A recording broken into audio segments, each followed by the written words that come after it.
Oi, eu sou o Thiago Valente, essa é a aula de encerramento do Prosa de Vestibular e nessa aula a gente vai falar um pouquinho sobre interpretação de livros clássicos a partir da sua bagagem, da sua experiência, tanto como leitor quanto como pessoa mesmo.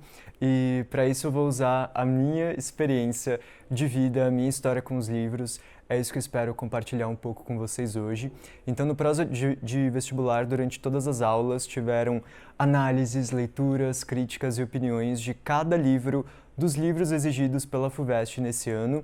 E a ideia dessa aula de encerramento é meio que arrematar tudo isso sobre a forma como a gente enxerga livros clássicos e como eles fazem parte da nossa vida, da nossa trajetória, principalmente num momento tão importante quanto a FUVEST, mas no resto dos outros anos aí, dos outros momentos da nossa vida, que eu espero que eles continuem presentes também. Então, eu vou começar me apresentando. Eu sou o Thiago Valente, eu sou criador de conteúdo hoje full time, então eu abandonei todas as outras coisas que eu estava fazendo na minha vida para me concentrar na criação de conteúdo literário. Além disso, eu sou ator, escritor, sou mestre em letras pela Unifesp e a literatura teve presente na minha vida desde que eu era muito pequeno. Vou falar um pouco mais sobre isso mais pra frente, mas aos poucos ela foi ganhando mais espaço até esse momento, que é o momento que eu tô agora, em que eu abri mão de todas as outras áreas da minha vida para poder me concentrar 100% na criação de conteúdo literário para o TikTok, para o Instagram, para todas as outras redes e todas as consequências que vieram com isso na minha vida. Então é um pouco dessa bagagem, principalmente dessa minha experiência hoje como criador de conteúdo, que eu quero compartilhar com vocês. Então, para quem não sabe, eu comecei a criar conteúdo em 2017 para o TikTok, esses vídeos curtos, mais divertidos, verticais, tal. E aí em 2020 eu decidi que eu ia dedicar esse espaço e esse trabalho que eu estava tendo para falar sobre a minha grande paixão, que sempre foram os livros. Então, desde 2020 o meu conteúdo é 100% literário e aos pouquinhos eu fui vendo uma transformação acontecendo dentro da plataforma por conta disso. Então, em 2020 ainda não existiam perfis literários no TikTok, no Instagram ainda era muito pequena a criação de vídeos para falar de literatura. Era um formato muito novo e um jeito muito novo de falar de literatura. A gente geralmente tinha blogs em que a gente escrevia textos enormes, fazendo resenha de livros, contando nossa opinião sobre os livros, ou tinha uns vídeos no YouTube em que a gente tinha também resenhas, críticas, que tinham aí 20, 30 minutos, e de repente eu estava numa plataforma que era o exato oposto disso. Então, no começo eu tinha 30 segundos para falar sobre os livros que eu estava lendo, para dar minha opinião, para contar a história deles. E no começo foi um desafio muito grande e eu criei o primeiro perfil 100% literário do TikTok. Então era um pouco esquisito não ter muitas referências do que fazer, de como abordar a literatura nesse cenário. E aí, a partir de 2020, que foi quando a plataforma começou a crescer, começou a se popularizar, o TikTok foi criando um nicho e uma rede de leitores dentro da plataforma, que hoje é o que a gente conhece como BookTok. Então, o BookTok é esse grupo e essa reunião de pessoas apaixonadas por livros que estão no TikTok, agora em todas as outras redes também, falando de literatura através desses vídeos curtos. E o que parecia só um movimento meu dentro do meu quarto, querendo expressar minha paixão por livros, acabou indo um pouco mais além e acabou trazendo outras consequências e repercussões. Então, o que eu trouxe aqui um pouco nas imagens é o fato de... Esse foi o primeiro sinal que eu vi de um retorno mais prático, mais físico, mais palpável e concreto mesmo no meu trabalho, que foi quando, bem depois ali da pandemia, livrarias começaram a abrir sessões de livros para falar dos livros indicados no TikTok. E para mim esse foi o melhor retorno que eu podia ter do trabalho que eu estava fazendo. Isso foi um fenômeno não só aqui no Brasil, mas no mundo todo. Mas para mim o que vale a pena é ler comentários como esse, então falando sobre como o BookTok e esses criadores de conteúdo como eu, que usam esse espaço para falar de literatura, para compartilhar suas leituras, ajuda a criar novos leitores e principalmente jovens leitores. Então, cada vez que eu recebo uma mensagem como essa de uma pessoa que começou a ler por minha causa, eu ganho o meu dia e o meu ano e todo o trabalho vale a pena por conta disso. Então, aos poucos, esses retornos, esses comentários foram se tornando mais frequentes e a gente foi tendo um retorno mais. A gente foi tendo uma noção maior do impacto que nosso trabalho estava tendo e isso foi muito, muito, muito legal. Mas eu pensei em falar um pouquinho sobre como eu cheguei até aqui, como eu cheguei até transformar a minha vida em 100% falar sobre livros na internet. Então, eu cresci, e obviamente eu vou linkar isso com os clássicos daqui a pouco. Então, eu nasci numa livraria, os meus pais tinham uma livraria quando eu era pequeno, e obviamente é um privilégio muito grande e é o ambiente mais propício para alguém se tornar um leitor e um leitor voraz e fiel e obcecado por livros do jeito que eu sou. Então eu cresci com a minha casa rodeada pelas caixas dos livros que estavam chegando para a livraria, vendo meus pais vendendo e comprando livros. Então isso existiu dentro de mim, essa familiaridade com os livros, com a leitura, existiu dentro de mim desde muito sempre. E aí, quando eu fui crescendo, fui fazendo amigos por conta de livros, fui conhecendo outras pessoas também apaixonadas por livros, e isso me motivou a entrar na faculdade de letras. E aí, existe meio que uma máxima quando você decide ingressar na faculdade de letras, existe uma frase que todo mundo te fala, que é o fato de que todo mundo entra em letras porque ama livros e por conta de letras, por conta da faculdade, passa a odiar a leitura, começa a ter raiva de livros e essa foi uma coisa que repetiram para mim várias e várias vezes e eu fiquei muito assustado de que isso acontecesse comigo, porque livros sempre foram meus melhores amigos, minha melhor companhia sempre, nos momentos de solidão, nos momentos em que eu estava desconfortável, em que eu estava ansioso. Então, para mim, a pior coisa que podia acontecer era eu me tornar uma pessoa que odiava livros, principalmente por conta da faculdade. Então, eu comecei a faculdade com muito receio das aulas de literatura, de como que ia ser essa abordagem, como que ia ser o reflexo disso na minha vida, desse estudo tão aprofundado de livros, essa análise tão dissecada mesmo da literatura, das obras. E aí obviamente tiveram aulas de literatura que eu não gostei e professores com quem eu não me dei bem e abordagens que eu não curti e que me afastaram dos livros que estavam sendo ensinados, mas em contrapartida e no sentido completamente oposto, tiveram professores que mudaram a forma como eu enxergava e como eu enxergo a literatura para melhor. Então, são principalmente dois exemplos que eu queria trazer para vocês hoje de professores que trouxeram essas obras que mudaram a forma como eu enxergo livros e principalmente literatura clássica. Então, eu fui a pessoa que leu 100% por obrigação os livros da faculdade, porque não era os livros da faculdade não, os livros do vestibular, porque não era o que eu queria ler. Eu estava lendo John Green, eu estava ainda vivendo a fase Crepúsculo, que foi um grande acontecimento na minha vida. Então eu estava lendo histórias de fantasia, histórias de romance, de mistério, Agatha Christie, eu estava conhecendo Agatha Christie. E a última coisa que eu queria era ler Machado de Assis, era ler Clarice Lispector naquela época. Então, para mim, foi muito difícil ter que abrir mão dos livros que eu estava lendo para começar a fazer as leituras do vestibular, da faculdade. E hoje eu aproveito isso como bagagem para aconselhar também pessoas que estão passando por essa fase, porque pode ser divertido e pode ser tão legal ler Machado de Assis e Clarice Lispector, quanto ler esses outros livros que eu estava lendo por puro entretenimento. Então, essas aulas tiveram um papel fundamental nessa virada de chave para mim, e é um pouco disso que eu quero compartilhar com vocês hoje. E eu quero falar um pouco sobre Jorge Luis Borges, que é um autor argentino, e ele ficou...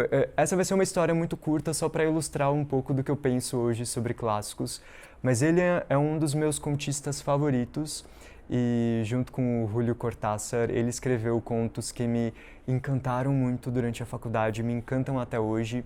Ele fala muito sobre realismo mágico, mas antes de ser um grande escritor, ele sempre foi uma pessoa muito apaixonada por livros. Então, Existem livros que falam sobre a paixão dele por livros, livros escritos por outras pessoas e principalmente pelo fato dele ter se tornado cego aos 60 anos, ele precisou pedir para outras pessoas irem para a casa dele para lerem livros para ele, porque ele não queria que essa...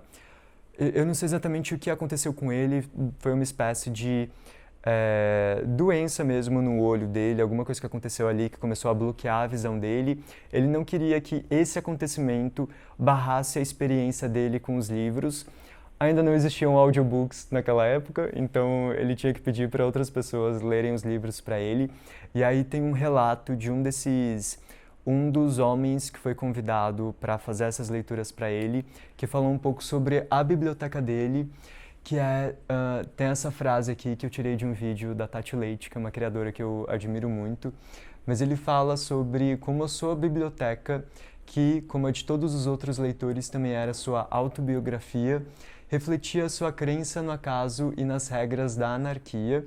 E aí essa é uma citação do próprio Borges, que falava: "Sou um leitor que busca o prazer. Nunca permiti que meu senso de dever influenciasse algo tão pessoal quanto a compra de livros." Então, ver um autor tão renomado, tão importante, tão conhecido, também colocando a leitura nesse lugar de entretenimento acima de tudo, e aqui eu não falo entretenimento num lugar de entretenimento vazio, de desopilação, mas de, cara, diversão de uma certa forma, mas de ocupação mesmo, por interesse próprio, por um interesse genuíno, e não por essa sensação de dever, por essa sensação de obrigação. Eu acho isso tão lindo e tão rico, tão precioso, principalmente quando a gente está nessa fase do vestibular em que a gente está conciliando várias coisas. Se eu pudesse voltar no tempo, eu gostaria que eu tivesse feito essas leituras com esse olhar de estou lendo um livro para conhecer essa história super interessante, que sim, tem um motivo para ela estar sendo estudada mesmo tantos anos depois. Então, às vezes a gente pega essas listas e essas leituras como uma obrigação, uma obra que alguém quer que a gente leia, para depois a gente responder uma pergunta, um questionário sobre ela. E esse lugar da avaliação da leitura, da obrigação da leitura, é um lugar tão complicado e tão delicado, e que mesmo assim é necessário para esses processos que a gente tem de vestibular, a gente precisa passar por eles, mas será que a gente não consegue passar por isso de um jeito um pouco mais despretensioso e leve, e por que não divertido e com entretenimento e com interesse genuíno naquilo? Então eu amei muito essa citação, e como ele, mesmo sendo uma pessoa que trabalhava com a literatura, trabalhava com a escrita e com o saber, ele não colocava os livros nesse lugar de obrigação, nesse lugar de trabalho.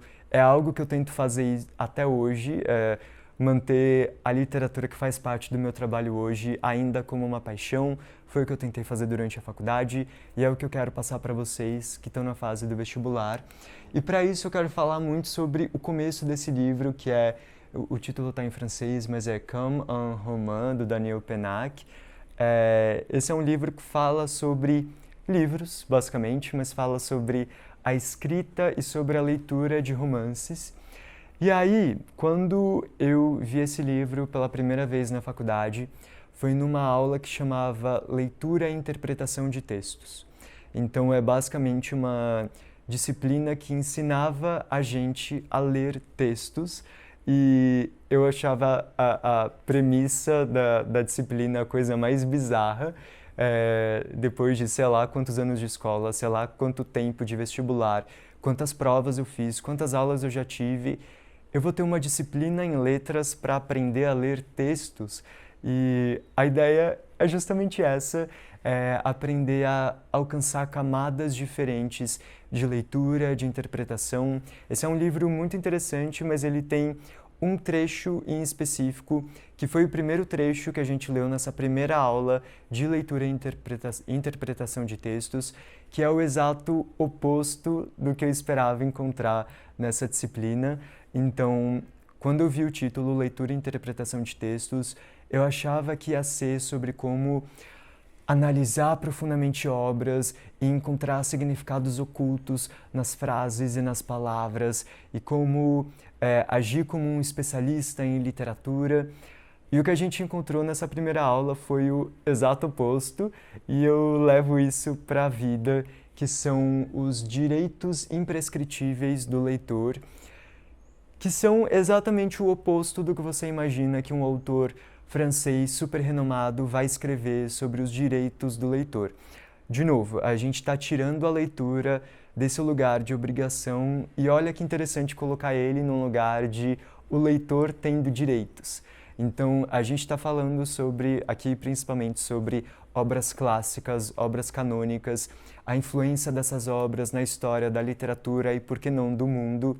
Mas isso não quer dizer que o leitor que está tendo contato com essas obras também não tem um papel fundamental ali na construção de sentido, na interpretação dessas obras, no alcance do resultado que os autores pensaram para essas obras. E aí, segundo o Daniel Pennac, isso traz junto esses 10 direitos que eu acho que são curtos, sucintos, mas ao mesmo tempo eles são a coisa mais interessante sobre leitura que eu já li, então eu decidi compartilhar um pouco com vocês. A gente tem o primeiro, que é o mais inesperado e mais incrível de todos, que é o direito de não ler. Então, a gente às vezes tem, obviamente aqui tirando um pouco o contexto da FUVEST, tirando um pouco o contexto de você ter alguma obrigação, algum compromisso pontual com essa leitura, mas às vezes a gente tem clássicos como livros que são obrigatórios de serem lidos por algum motivo, por essa relevância, por esse contexto, por eles serem tão significativos historicamente e literariamente. E aí ele traz como primeiro direito esse direito de não ler, o direito de não ter contato com a obra que você não quer ter contato. Eu acho isso incrível. Eu vou ler os próximos aqui para vocês. O direito de pular páginas, que muita gente acha que é um absurdo, muita gente acha que é algo impensável e algo que te invalida como leitor. E para mim, a leitura é uma atividade tão pessoal, tão única, tão particular, e a interpretação, a recepção daquela obra depende tanto do momento que você está, de como você está fazendo essa leitura, que eu não vejo, assim como o Daniel Pennac, eu vejo zero problemas em pular trechos, pular páginas, em fazer a leitura ser válida para você, fazer a leitura ser interessante para você. Se essa página fizer falta lá mais para frente, no final do livro, volta e lê, mas essa despretensão, essa interpretação mais leve do hábito e do ato da leitura eu acho mega interessante. Tem o direito de não terminar um livro, o direito de reler, o direito de ler qualquer coisa, o direito ao bovarismo. O bovarismo aqui ele está fazendo uma relação com Madame Bovary, que é uma outra obra clássica que fala muito sobre fuga da realidade. Então aqui é o direito de utilizar a literatura para fugir da realidade, para fugir do lugar onde você está, da realidade onde você está, da situação que você está passando. Então, para o Daniel Pennac, esse é um direito do leitor. O direito de ler em qualquer lugar, o direito de ler uma frase aqui e outra ali, o direito de ler em voz alta e o direito de calar. Então, para mim, esses 10 direitos imprescritíveis do leitor são exatamente essas 10 possibilidades de encarar a leitura como uma atividade muito mais leve, muito mais despretensiosa, muito mais divertida do que ela pode parecer num primeiro momento, principalmente se você não estiver familiarizado com a leitura no seu dia a dia, se você não estiver acostumado. Então, eu amo o fato de que ele ajuda a trazer essa leveza para a leitura e ver isso nessa primeira aula de leitura e interpretação de textos foi o que me ajudou a levar as leituras de todo o curso de letras. Eu dei uma estendida no meu curso, então eu passei 5 anos na graduação e 2 anos e meio no mestrado. Então isso dá quase 8 anos trabalhando com textos, trabalhando com literatura. No mestrado fui trabalhar com cinema também. Então isso me ajudou a levar essas leituras de um jeito tão menos sofrido, tão mais leve. E eu acho que eu consegui manter a minha paixão pela leitura e pela literatura, passando por tudo isso, justamente por conta dessa interpretação mais leve, por conta dessa despretensão da leitura. É um pouco do que eu tento passar no meu conteúdo também. E esses 10 mandamentos me ajudaram demais. Então, eu tenho eles sempre em mente. E agora, por que ler os clássicos? Vocês tiveram aí várias outras aulas fazendo interpretações e análises de várias obras.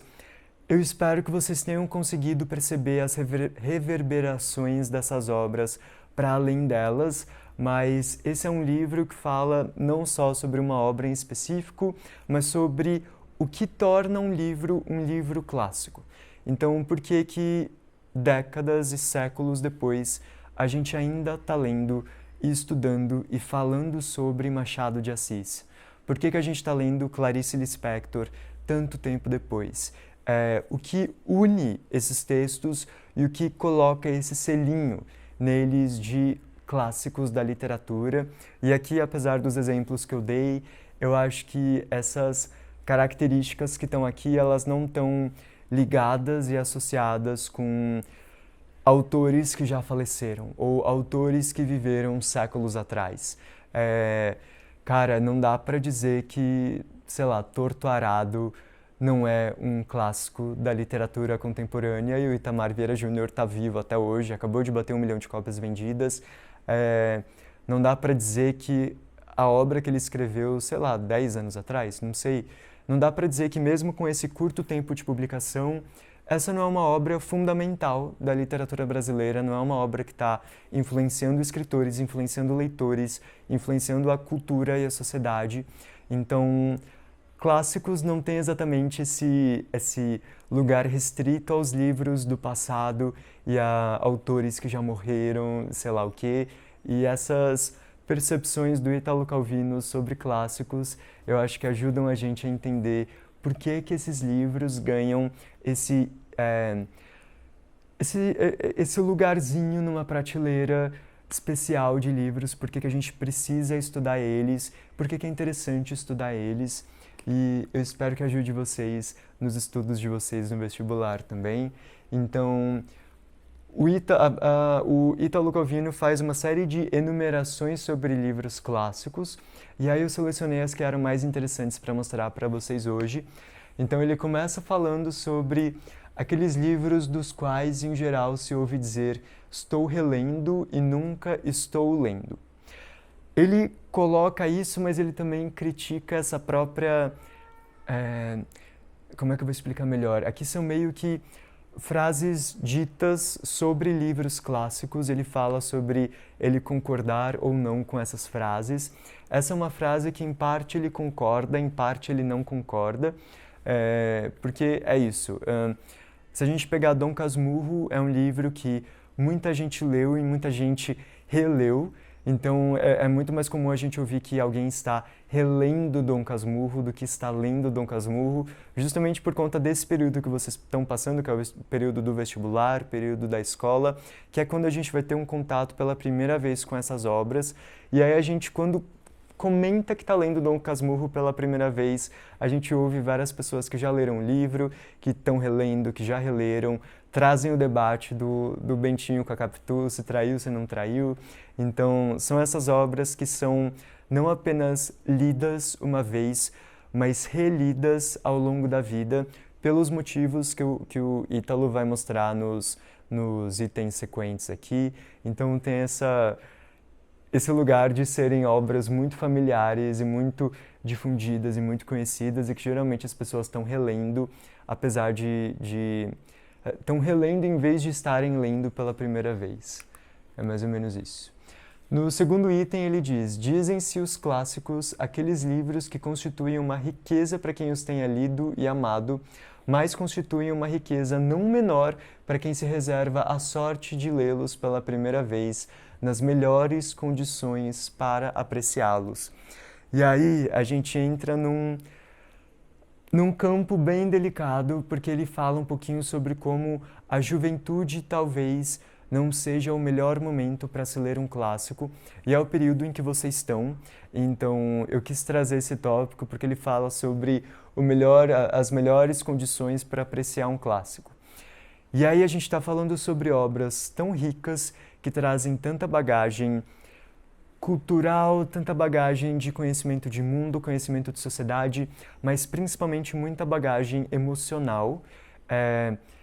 E eu sou muito fã de Clarice Lispector, não dá para dizer que Clarice Lispector teria escrito tudo aquilo que ela escreveu se ela não tivesse vivido muitas coisas antes. Então, eu sinto que esses livros trazem muito dessa bagagem de vivência dos escritores e, às vezes, na juventude, os leitores mais jovens não conseguem absorver toda essa bagagem emocional dos autores justamente por não terem vivido ainda muitas coisas, por estarem vivendo as primeiras experiências, as descobertas de vocês. Então, eu quis trazer esse ponto porque às vezes a leitura de um livro clássico, os livros aí da FUVEST, vai parecer uma leitura um pouco mais distante, uma leitura muito exigente, muito bruta. Às vezes não vai tocar tanto vocês, não vai querer dizer tanta coisa para vocês. E aí eu peço que vocês encarem essas leituras com esse outro olho de talvez agora eu não consiga absorver todo o repertório emocional que está aqui dentro mesmo. Talvez eu precise de mais algum tempo, mais alguns anos para reler essa obra, e a gente volta para o primeiro item, e conseguir absorver novas coisas, reparar em aspectos e passagens que eu não tinha reparado na primeira leitura. Tudo isso para dizer que esses livros vão parecer esquisitos numa primeira leitura sim, principalmente vocês sendo jovens leitores e estarem construindo meio que o acervo cultural de vocês de obras e de literatura. Então, é muito difícil quem tem essa sorte de poder guardar um clássico para ler pela primeira vez na melhor condição intelectual, no melhor momento de conhecimento de mundo, conhecimento emocional. Então, tá tudo bem achar um texto clássico esquisito, tá tudo bem ter dificuldade para ler essas obras, justamente porque a juventude talvez não é o melhor momento para vocês terem esse primeiro contato com elas. Que bom que vocês tiveram professores e pessoas aí ajudando, auxiliando vocês nesse percurso. Acho que faz toda a diferença, mas essa frase do Italo Calvino eu acho muito interessante por conta disso. Terceiro ponto, os clássicos são livros que exercem uma influência particular quando se impõem como inesquecíveis e também quando se ocultam nas dobras da memória, mimetizando-se como inconsciente, coletivo ou individual. O que tudo isso quer dizer?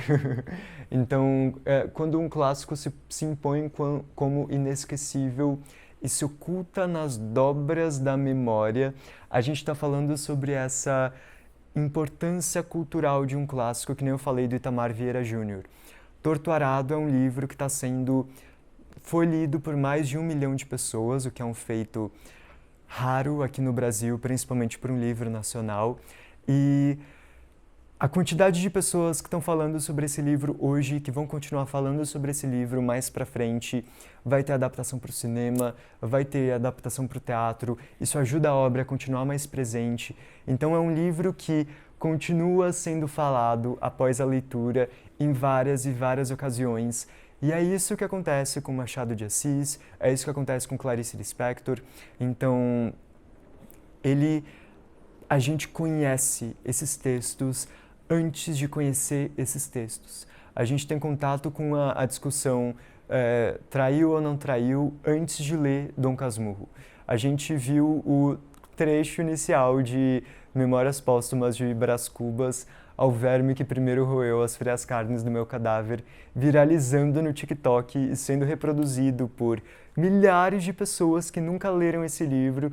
Então, a relevância dessas obras é tão grande que elas atingem esse lugar de dobras da memória. E aí, para quem leu, estar presente nesse movimento cultural, ter contato com essa obra que é tão falada, faz essa obra ocupar um lugarzinho especial ali na nossa memória, na nossa mente. E aí isso torna os livros, coloca os livros nesse lugar de inesquecíveis, justamente por todo essa influência, essa importância que eles têm por eles continuarem sendo falados. Por que eles continuam sendo falados? Eu vou falar num tópico mais pra frente, mas aqui a gente fala sobre mimetizando-se como inconsciente coletivo ou individual. Mimetizar, mimesis, fala sobre imitação, é uma máxima do teatro, nasceu no teatro clássico grego e afins, mas fala sobre a imitação, está muito relacionado à atuação. Então, interpretação de um personagem é uma mímese ou uma mimese de um personagem no teatro, tal.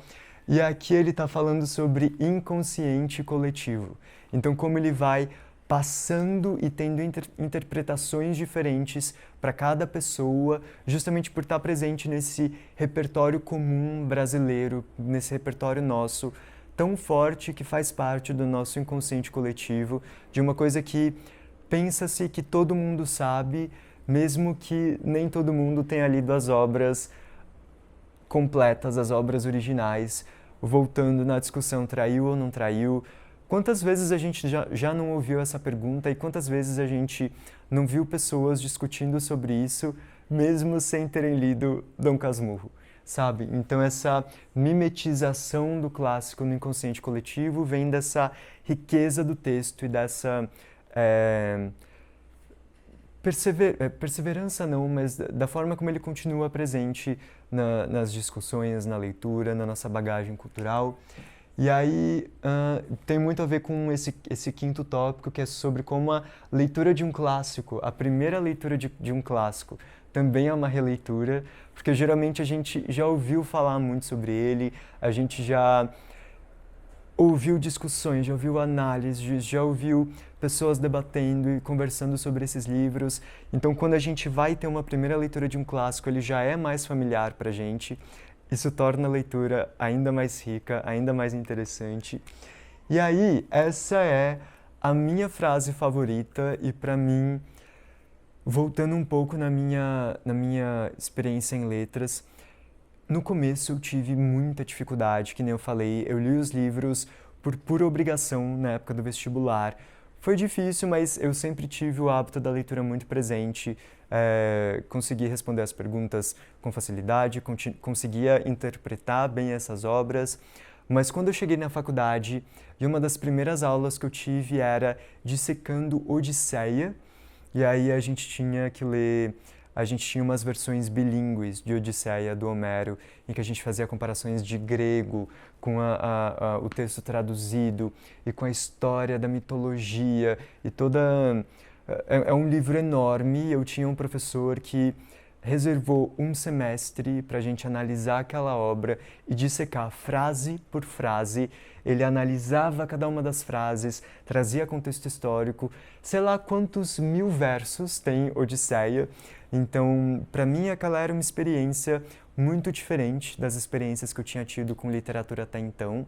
Então, para mim foi bem desafiador e foi bem difícil entrar nesse outro aspecto da leitura de clássicos.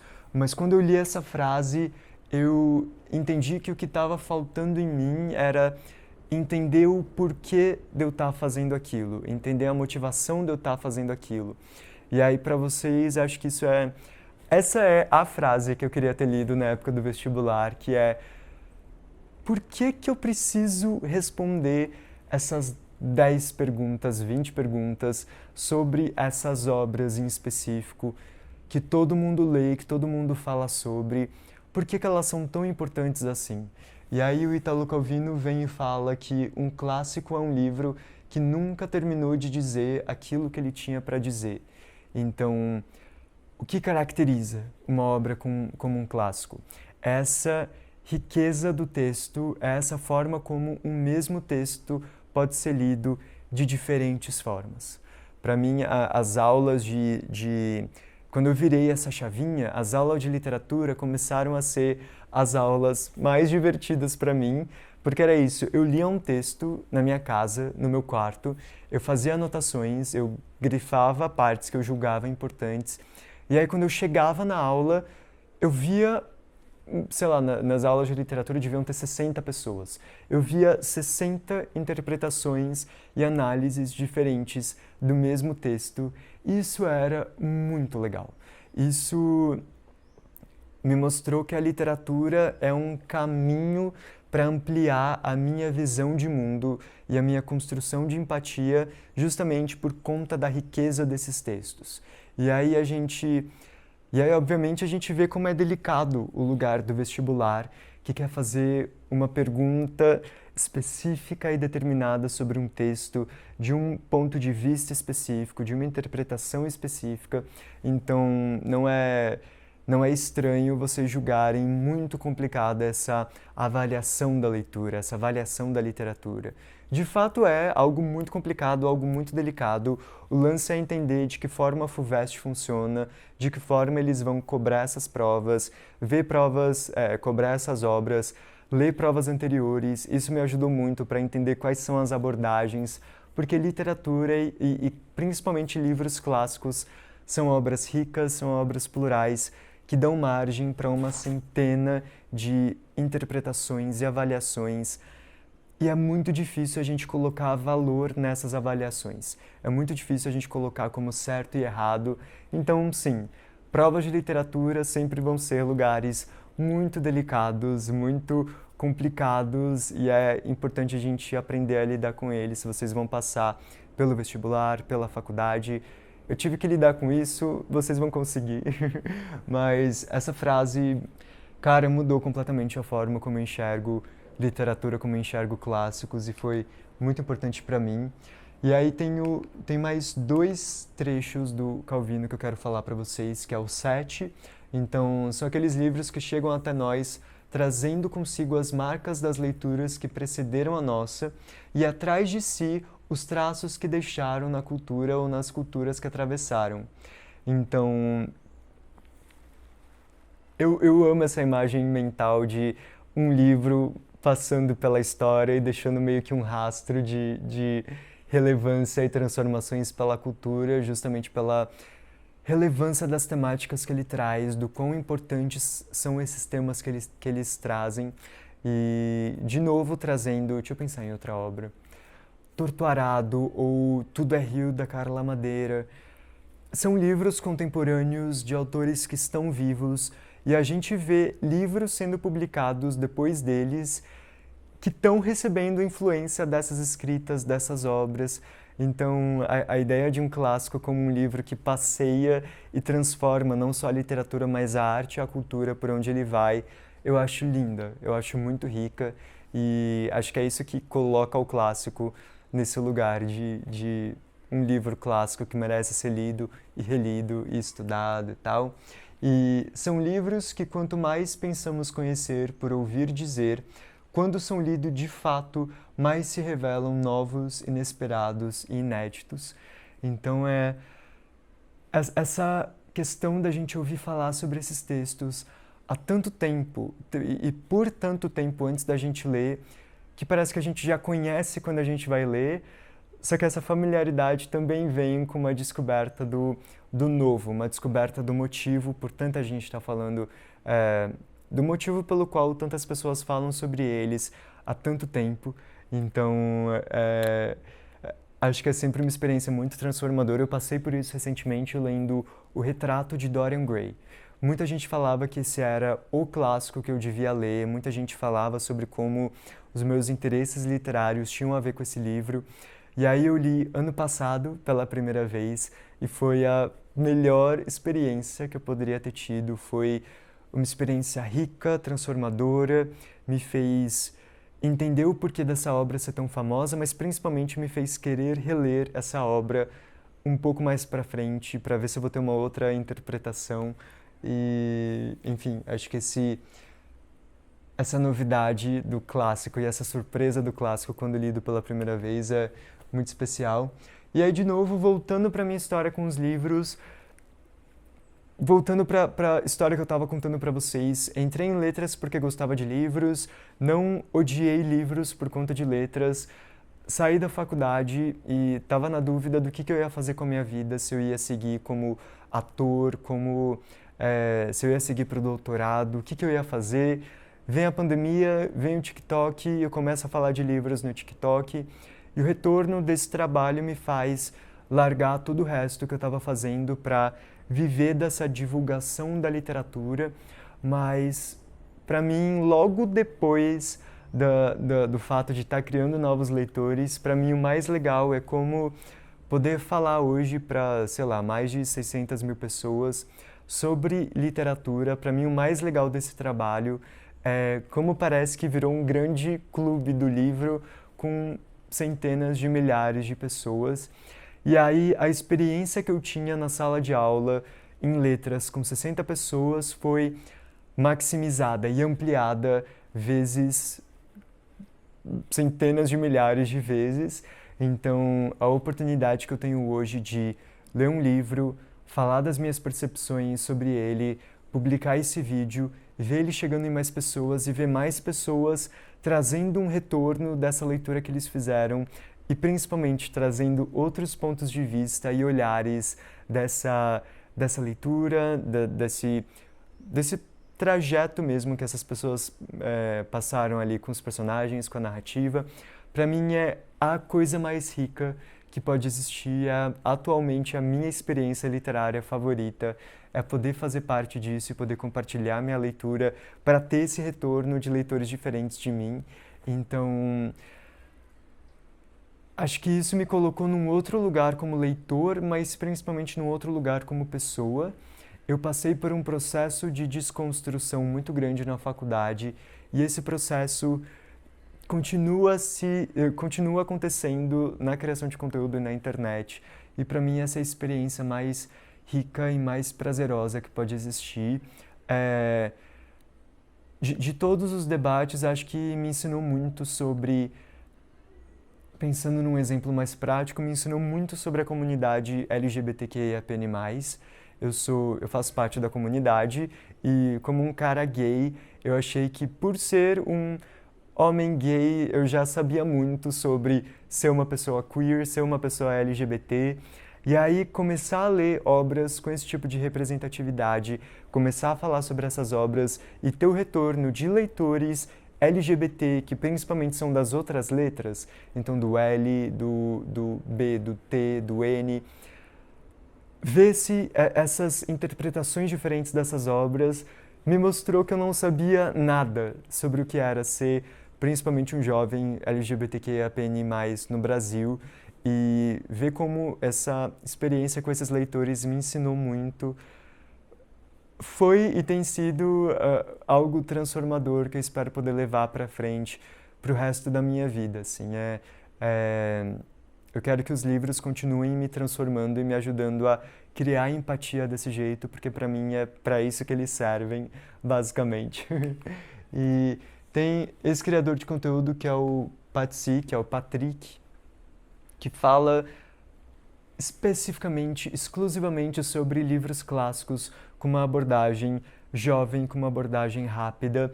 Me faz ter interesse de ler muitos livros que eu não tinha interesse em ler, então é a minha dica para vocês. Esse é o @ deles, Patsy, que está aqui embaixo. Esse é um vídeo em que ele conta a história inteira de um conto da Clarice Lispector e parece que vai tirar o nosso interesse pela leitura, ele contar a história do começo ao fim, mas é exatamente o contrário. Eu assisti esse vídeo há uns 3 dias, quando eu estava preparando essa aula, e eu tô morrendo de vontade de ler esse conto. Então é uma dica para vocês despertarem esse interesse também pelos clássicos num lugar de puramente entretenimento, diversão, de uma leitura por puro interesse, por um interesse genuíno mesmo. E a outra é a Tati Leite, do Valer um Livro. Ela é a creator do exemplo que eu trouxe para vocês do Borges.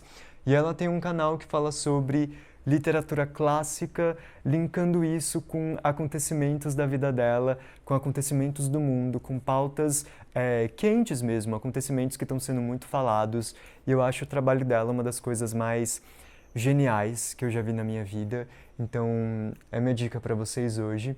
Isso foi um pouco do que eu preparei para falar com vocês sobre clássicos e sobre esse momento tão complicado que é o vestibular, que é a FUVEST.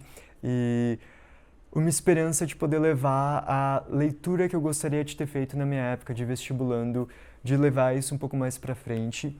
Eu tô para lançar o meu primeiro livro pela Galera Record e queria contar isso para vocês também. Estou muito feliz de agora poder estar do outro lado, escrevendo as minhas histórias.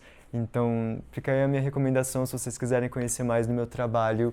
Expresso Fantasma vai ser lançado no dia 4 de novembro. Espero muito que vocês gostem. Meu arroba é o Thiago Valente em todas as redes. E agradecer muito o pessoal da Casa de Cultura do Parque pelo convite e pela oportunidade de estar aqui. E a gente se encontra aí pelas redes, pelos vídeos e pela literatura também. E é isso, gente. Muito obrigado.